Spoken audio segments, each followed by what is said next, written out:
नमस्कार विद्यार्थी मित्रांनो, मी मधुरिमा आणि आजच्या या सेशनमध्ये आपण डिस्कस करणार आहोत MH सेट एक्झामिनेशनच्या आणखी डिटेल्स. म्हणजेच काय तर आपण इथे डिस्कस करणार आहोत की पेपर पॅटर्न काय असणार आहे, त्यासोबत किती मार्क्ससाठी MCQs विचारले जातात. त्यासोबत आपण इथे डिस्कस करणार आहोत की सिलेबस म्हणजे अपडेटेड जो सिलेबस आहे तो आपण इथे डिस्कस करणार आहोत. पेपर 1 पेपर 2 दोन्ही सिलेबस. पेपर 1 जो आहे तो जो जनरल असणार आहे आणि पेपर 2 मुख्यतः आपण इथे डिस्कस करणार आहोत लाईफ सायन्सचा सिलेबस. आणि त्यानंतर आपण डिस्कस करणार आहोत की वेटेज की पर्टिक्युलर लाईफ सायन्सचा टॉपिक आहे त्याला किती मार्क्ससाठी प्रिव्हियस इयरला क्वेश्चन्स विचारले गेले होते, तो टॉपिक किती मार्क्ससाठी आला होता किंवा त्यातून किती MCQs विचारले गेले होते, या सर्वांबाबत आपण डिस्कस करणार आहोत. आणि त्यानंतर सगळ्यात महत्त्वाची गोष्ट म्हणजे आपण येथे डिस्कस करणार आहोत प्रिव्हियस इयर कट ऑफ, जेणेकरून आपल्याला एक लक्षात येईल की कट ऑफ आपला किती असायला हवा किंवा आपल्याला किती मार्क्स मिळवायचे प्रिव्हियस इयर कट ऑफवरून आपल्याला ते लक्षात येईल. मग ते कशा पद्धतीने मिळवायचे आहेत, पार्ट ए मध्ये तुम्हाला किती मिळवायला हवे, पार्ट बी मध्ये किती मिळवायला हवे, या सर्व गोष्टींबद्दल आपण डिटेलमध्ये या व्हिडिओमध्ये डिस्कस करणार आहोत. तर सुरुवात करूयात पेपर पॅटर्न. जसं की मी माझ्या अगोदरच्या व्हिडिओमध्ये स्ट्रॅटेजीच्या व्हिडिओमध्ये सांगितलं की तुम्ही कुठल्याही कॉम्पिटेटिव्ह एक्झामची जेव्हा तयारी करतात तेव्हा तुम्हाला माहिती असायला हवं की त्याचं पॅटर्न काय आहे. तर तोच पॅटर्न आणि सिलेबस याबद्दल आपण इथे डिस्कस करणार आहोत.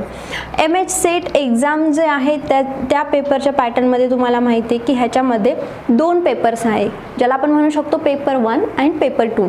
पेपर 1 जो आहे तो पेपर 1 जनरल आहे, म्हणजे सगळ्या स्ट्रीमसाठी हा पेपर कॉमन असणार आहे. आणि जो पेपर 2 आहे तो स्पेशलाइज्ड असणार आहे.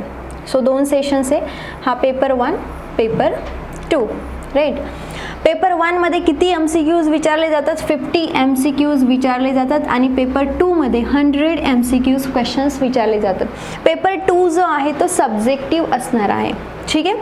आता पेपर 1 मध्ये जे 50 MCQs आहे, each MCQs is for the 2 marks. प्रत्येक MCQs 2 मार्कांसाठी विचारला गेला, म्हणजे टोटल मार्क्स जो आहे पहिला पेपर 1 100 मार्क्सचा असणार आहे.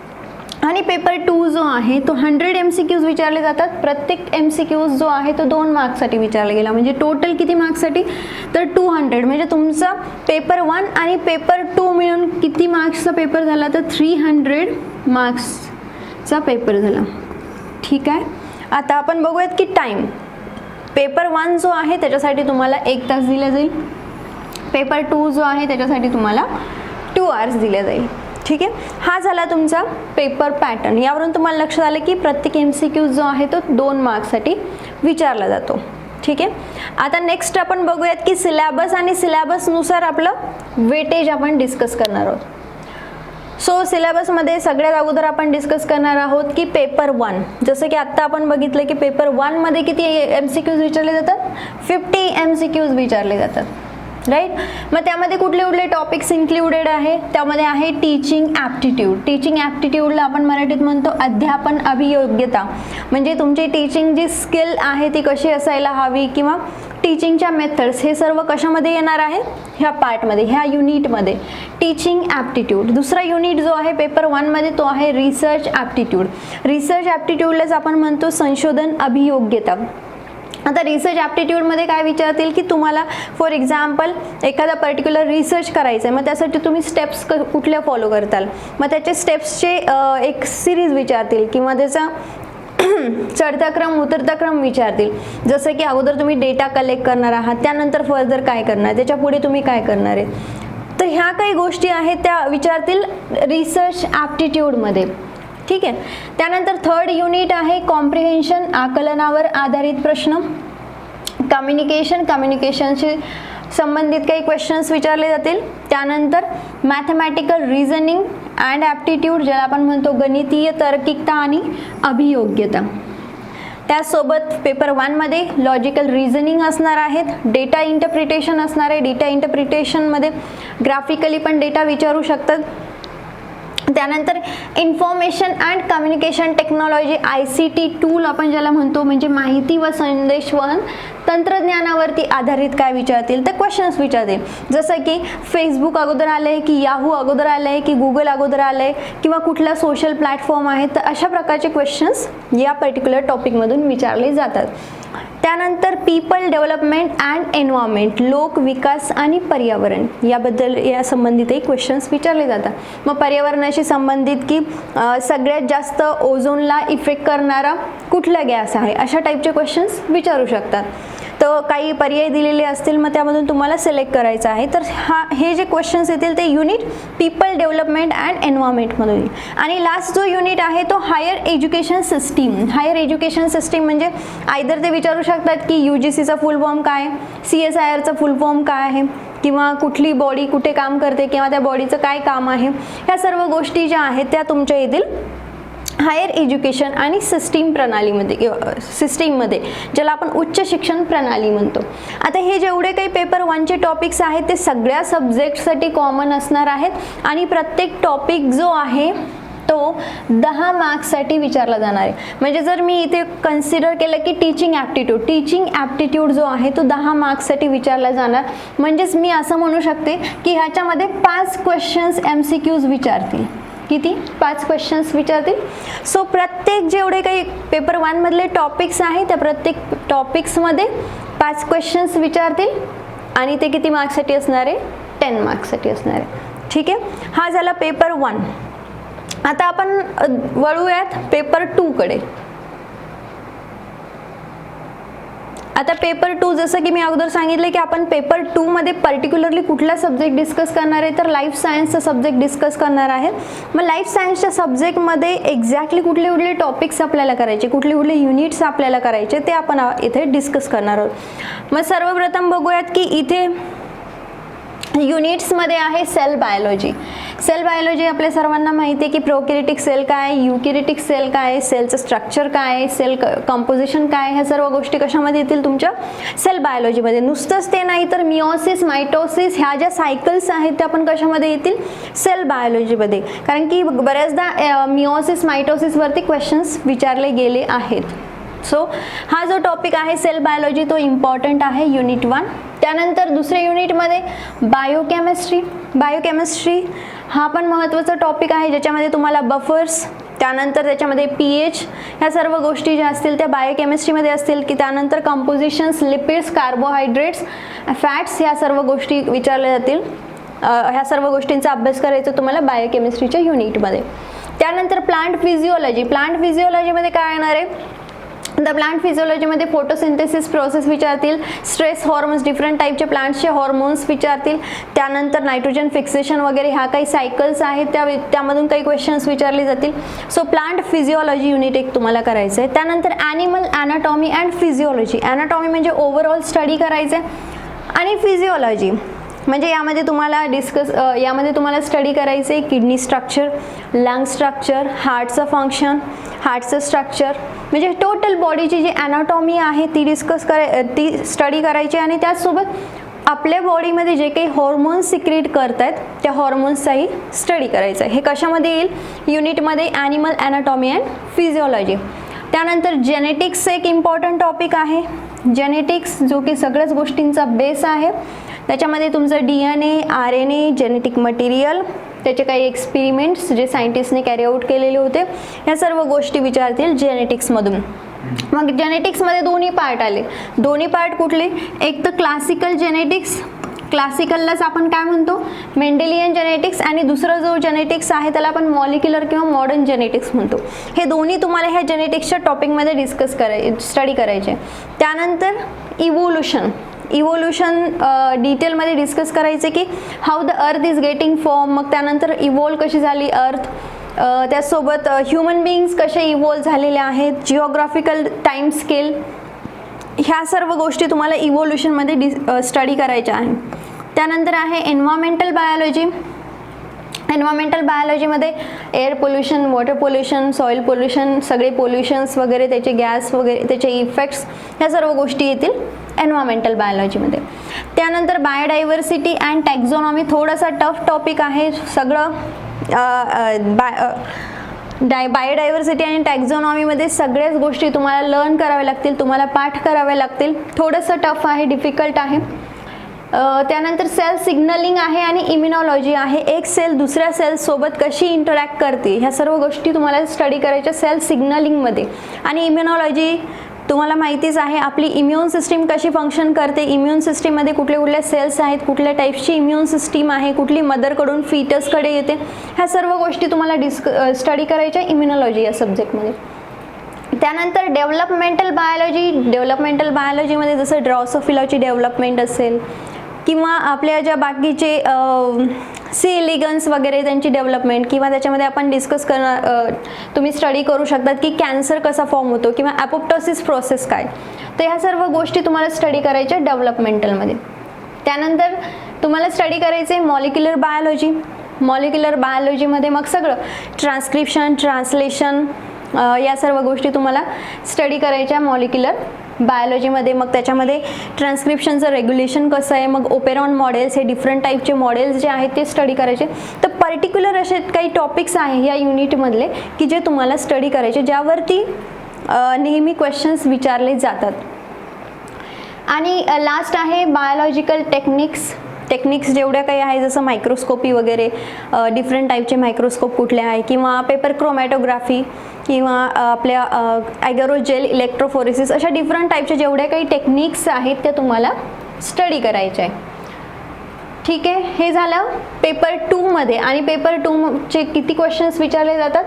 100 क्वेश्चन्स विचारले जातात. म्हणजे पेपर 2 तुमचा किती टोटल 200 मार्क्सचा आहे. म्हणजेच तुम्हाला जास्तीत जास्त वेळ जो आहे तो पेपर 2च्या प्रिपरेशनसाठी द्यायचा आहे. ठीक आहे. त्यानंतर सगळ्यात महत्त्वाची गोष्ट की ठीक आहे, आता हे सगळे टॉपिक तर आपण डिस्कस केले, पण एक्झॅक्टली कुठला टॉपिक जास्तीत जास्त इम्पॉर्टंट आहे. कारण की अगोदर जेवढे काही युनिट्स सांगितले, सगळे युनिट्स प्रत्येकाला लर्न होतीलच असे नाही आहे. तर यामध्ये मी काही असे वेटेज सांगितलेले, ह्या वेटेजवरून तुम्ही डिसाईड करू शकतात की तुम्हाला कुठला युनिट करायचा आहे, कुठला युनिट स्किप करायचा आहे.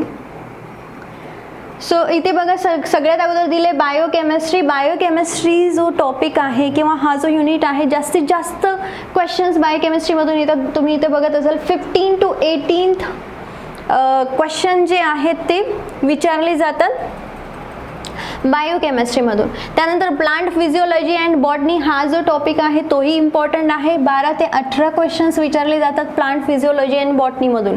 त्यानंतर इकोलॉजी अँड एन्व्हायरमेंटल बायोलॉजी, जरी हा सोपा टॉपिक असेल तरीही वेटेज जास्त आहे, म्हणजेच तुम्ही इथे स्कोअर करू शकतात. 10 ते 12 क्वेश्चन्स विचारले जातात इकोलॉजी एन्व्हायरमेंटल बायोलॉजीमध्ये. Molecular biology 8 to 12 questions. Biological techniques, जसं मी आता सांगितलं डिफरंट टाईपचे टेक्निक्स आहे, जर तुम्हाला आवड असेल तर that is better one. So ह्याचे विचारले जातात 10 to 12 क्वेश्चन्स. टॅक्झॉनॉमी अँड डायव्हर्सिटी त्याचे विचारले जातात 10 to 12 क्वेश्चन्स. जेनेटिक्स त्याचे विचारले जातात 9 to 12 questions. Cell signalling immunology 8 to 11 questions विचारले जातात. अप्लाइड बायोलॉजीचे 8 to 9 क्वेश्चन्स विचारले जातात. Cell biology 5 to 8, evolution 5 to 7 and 3 to 5. म्हणजे सगळ्यात कमी जे आहे ते ॲनिमल फिजिओलॉजीमधून क्वेश्चन्स विचारले जातात. आता तुम्हाला एकदा जर का लक्षात आलं की हे जास्तीत जास्त क्वेश्चन्स कुठल्या टॉपिकमधून येतात, तर तुम्ही डिसाईड करू शकतात की तुम्ही कोणते कोणते टॉपिक्स करायचे आहेत. फॉर एक्झाम्पल, यापैकी तुम्हाला टॅक्झॉनॉमी आणि डायव्हर्सिटी नाही करायचं आहे, तुम्हाला त्यापेक्षा सोपा वाटतोय सेल सिग्नलिंग आणि इम्युनॉलॉजी किंवा जेनेटिक्स, तर तुम्ही हा स्किप करू शकतात. ठीक आहे. सो हे average number of the questions विचारले जातात. मग आता पुढचा प्रश्न आहे की आपण ह्या सर्व गोष्टी का स्टडी करतोय. हा स्टडी ह्यासाठी करतोय की आपण ह्यामधून कसं स्कोअर करू शकतो. म्हणजे जर मी असं म्हटलं की बायोकेमिस्ट्रीमध्ये 15 to 18 क्वेश्चन विचारले जातात, ॲटलिस्ट तुम्ही यामधले 8 ते 9 क्वेश्चन सॉल्व करू शकतात. 15 ते 18 पैकी अर्धे 50% क्वेश्चन सॉल्व करू शकतात. 12 ते 18 मधले 8 ते 9 क्वेश्चन सॉल्व करू शकतात. 10 ते 12 मधले 5 ते 6 क्वेश्चन सॉल्व करू शकतात. यातले 5 ते 6 क्वेश्चन सॉल्व करू शकतात. सो अशा प्रकारे तुम्ही इम्पॉर्टंट टॉपिक्स अगोदर कव्हर करायचे, डिटेल स्टडी करायचं आहे इम्पॉर्टंट टॉपिक्स ज्यामध्ये जास्तीत जास्त क्वेश्चन्स विचारले जातात. आणि त्यामुळेच इम्पॉर्टंट आहे की आपल्याला ह्या सर्व गोष्टी माहिती असणं. ठीक आहे. तर हे झाले average number of the questions, कुठल्या टॉपिकमधून किती विचारले गेले. Now moving towards the next, the important thing is that, important काय आहे, मागचा कट ऑफ किती होता. आणि आपल्याला आणखी किती प्रिपरेशन करायचे, ह्यावेळेसचा प्रोबॅबल कट ऑफ किती असेल किंवा किती लागू शकतो, हे सर्व आपण कसं डिसाईड करू शकतो किंवा कसं सांगू शकतो, तर प्रिव्हियस इयरच्या कट ऑफवरून. आता प्रिव्हियस मी लास्ट 3 इयर्सचा कट ऑफ घेतलेला आहे. लास्ट 3 इयर्स म्हणजे 2021 म्हणजे आत्ता जी झालेली आहे ती कन्सिडर केलेली आहे. तर तुम्ही इथे या चार्टमध्ये तुम्हाला दिसत असेल की 2019 आहे लाईफ सायन्सेस, त्याचं जनरलचं जर कट ऑफ बघितलं तर 54 आहे, SCचा 47.33, STचा 42.67, OBCचा 48.67 असं कट ऑफ आहे. 2020 बघा, 2020 मध्ये आहे जनरलचा 52.67 आणि 2021 मध्ये पुन्हा जनरलचा आहे 54%. म्हणजे जर तुम्हाला सेफर झोनमध्ये जायचं असेल तर तुम्हाला किती मार्क्स असले पाहिजे किंवा किती पर्सेंटेज मिळाले पाहिजे, ॲटलिस्ट मॅक्झिमम 60% तरी मिळाले पाहिजे अँड ॲटलिस्ट 58 तरी पर्सेंटेज मिळाले पाहिजे. 58 to 60% जर तुम्हाला मार्क्स येत असेल तर तुम्ही सेफर झोनमध्ये आहात, डेफिनेटली तुम्ही क्वालिफाय होणार ही एक्झाम. ठीक आहे, मग आता हे मार्क्स आपण कसे मिळवू शकतो, ठीक आहे, तेही आपण इथे डिस्कस करूयात की हे मार्क्स आपण कसे मिळवू शकतो. सगळ्यात अगोदर आपल्याला पेपर पॅटर्न माहिती आहे. पेपर पॅटर्न काय की हा आहे पार्ट 1, पेपर 1 मी असं लिहिते आणि हा आहे पार्ट 2 ज्याला आपण पेपर 2 म्हणतो. पार्ट 1चे किती MCQs आहे, 50 MCQs. ठीक आहे, पार्ट 2चे किती MCQs आहे, 100 MCQs. प्रत्येक MCQs किती मार्क्ससाठी विचारले जातो, 2 मार्क्ससाठी विचारले जातो. ठीक आहे, आता 50 MCQs मधून तुम्ही ॲटलिस्ट 30 MCQs सॉल्व करू शकतात. 30 MCQs जर सॉल्व केले तर तुम्हाला किती मार्क्स मिळू शकतात, 60 मार्क्स. 60 मार्क्स मिळाले. 100 MCQs आहे, 100 MCQs मधून तुम्ही किती सॉल्व करू शकतात, तर 100 मधून आपण असं कन्सिडर केलं की तुम्ही 60 क्वेश्चन्स सॉल्व केले, कारण की इथे कुठल्याही टाईपची निगेटिव्ह मार्किंग नाही आहे. हा एक तुम्हाला सगळ्यात मोठा बेनिफिट आहे.